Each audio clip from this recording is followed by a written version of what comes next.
What's up everyone, Trent here, welcome to the Fandom Zone, and today we are reflecting on Castlevania Season 1, which aired way back when in 2017. It seems like so long ago now, but I remember watching it and loving it so much.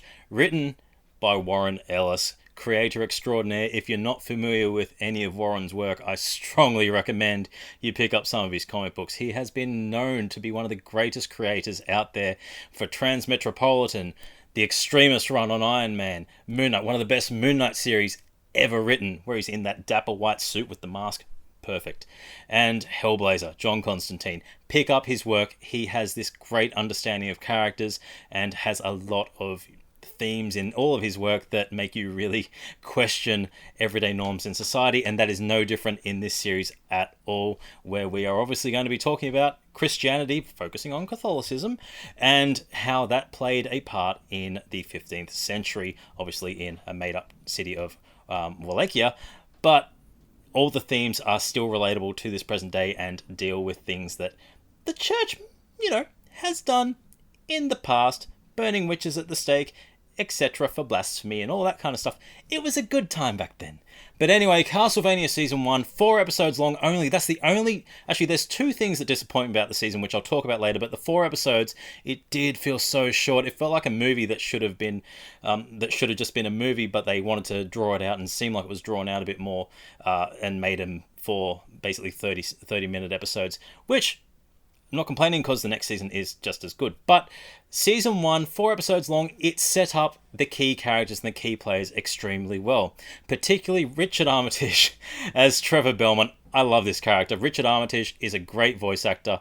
If you haven't seen any of his other work or heard any of his other work, he was in The Hobbit and the Wolverine podcast by Marvel, The Lost Trail and The Long Night. He plays Logan in that, and you really get to get a sense of just how good of a voice actor he is, and it's a really fun podcast, so check that out. But Richard Armitage as Trevor Belmont, who is the last of the Belmont clan after they've been excommunicated by, guess who? The church. So really great to see Trevor get introduced in at the end of the first episode, and the subsequent episodes we really get a sense of who he is as a character. He comes off as this drunken buffoon, but he actually has a very strong moral code as a monster hunter, and this great sense of honor and pride in representing his family crest. But episode 1 focuses primarily on the setup of the main conflict, which is with Vlad Dracula Tepesh, who is played by Graham McTavish, who does a great job, particularly in that first episode. We don't see Dracula for the rest of this season.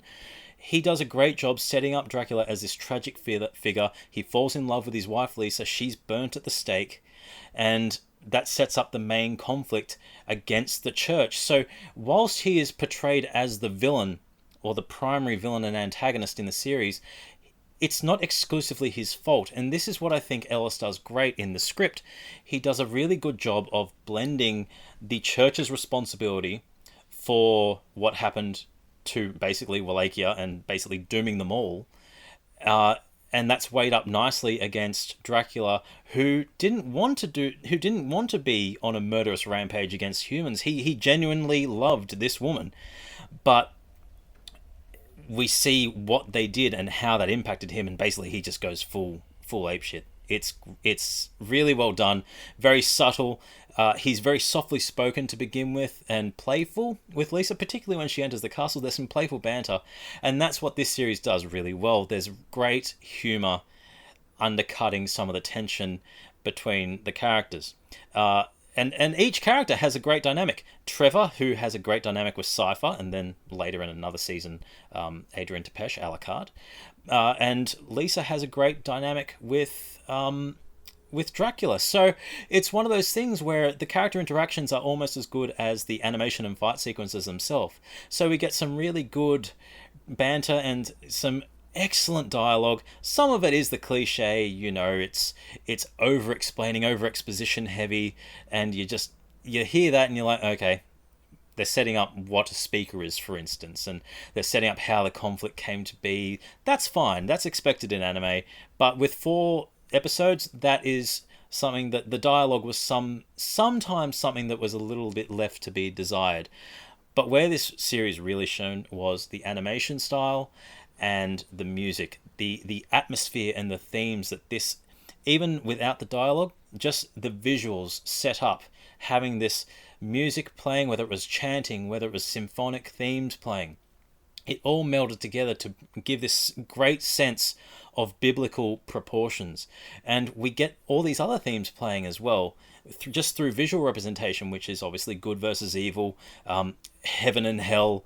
Obviously, there's just so much going on, and there's so much that you can see. It's beautifully done, whether it's just a little beam of light that's focusing on a particular character at a time, particularly in episode 1, where where Dracula's warning hasn't been listened to, and it starts to rain, and you just instantly think of Slayer, and you just want to rock out. There's a lot of times I wanted to rock out in this, particularly to Iced Earth's Dracula. Basically, the story for that song could be easily adapted and made into a nice AMV of season 1. That should be done. Someone do that. And you get all these different themes, just some little witty cues that happen. Obviously, we've got some of the anime tropes where it's over-the-top fight scenes, and some of the proportions of body are obscure. I still don't understand how the faces can look the way they do, but look so interesting. Like, there's some very disproportionate anatomical features here, but it just works so well with the fluidity of the animated style. And it's just a fantastic series. It's fun. It's if you want to test out the waters, this is the season to do it. It is a slow burn, but it's a slow burn that pays off, and it's a slow burn that I really enjoyed the whole way through. Particularly when we get to episode 3 and 4, where there's payoff with Trevor and Cypher's character and the Speaker's arc. We get to see that the church isn't what the church represents. At one point, Trevor says, "That's odd for a priest to be carrying a blade." And we get to learn that, all these different things that are happening, the church is trying to pass blame onto the Belmonts, the Speakers. But in actual fact, it's all happened to them. And there's this dickhead priest that you so want to punch every time he's on screen. He just kind of speaks like this, and you don't like him at all. And he's smug and arrogant, and I just don't like him. But he wants to be the Bishop of Greshet. It's really good. The demons look fantastic. The fight scenes are fantastic. Fluid, gory, what you would expect from an adult anime. I love this season. I love this series. I'm going to be talking about season 2 later on, and then I'm going to be talking about season 3. But this is a great prelude. There's some really good themes, some iffy dialogue, but then when there is some great dialogue, it nails it. There's a scene in the 4th episode where the priest says, "I told you not to come into the church until all the speakers are dead." Tie that with the visuals and the music going on. That particular scene in general, that sold it for me big time. I was sold in the first 3 episodes, but that scene, I was like, yeah, this is awesome. This is going to be awesome. This payoff is going to be awesome. And then we get to see basically what is set up from the final scene moving into what's going to happen in season 2. I like this show so much. I could talk about it. I'm rambling about it. You can tell. I need someone here to, Trent, control yourself. But tell me your thoughts on Castlevania Season 1. Are you excited for Season 2? Let me hear your thoughts. Who's your favourite character, by the way? Mine's Cypher. Cypher is awesome. I love Trevor, but Cypher, even just in this season, even though she's very minimal, just her little witty banter with Trevor, on point. And yeah, I'll talk about her more in Season 2. But yeah, tell me your thoughts in the comments below. I'm Trent, and as always, keep it nerdy.